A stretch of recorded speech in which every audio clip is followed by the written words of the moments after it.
পারমাণবিক সাবমেরিন একটি বিশাল যুদ্ধযান যা চালিত হয় পারমাণবিক শক্তিতে।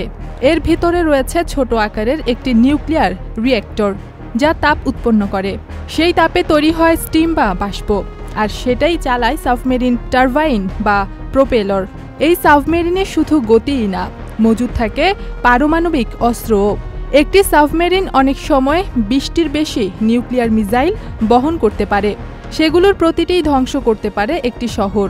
যুক্তরাষ্ট্র, রাশিয়া, চীন, ফ্রান্স, যুক্তরাজ্য সহ হাতে গোনা কিছু দেশের কাছেই আছে এই প্রযুক্তি। এই সাবমেরিনগুলো ৩ থেকে ৪ মাস পর্যন্ত পানির নিচে থেকে যেতে পারে, এমনকি কখনো কখনো কোনো সিগন্যাল ছাড়াই।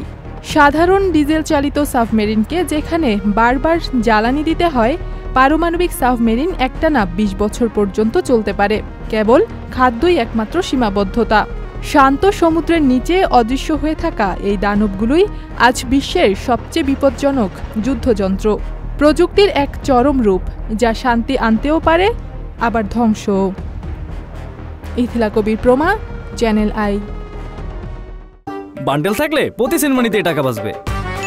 বিকাশ সেনমানি বান্ডেল কিনে জিতুন প্রতি লেনদেনে।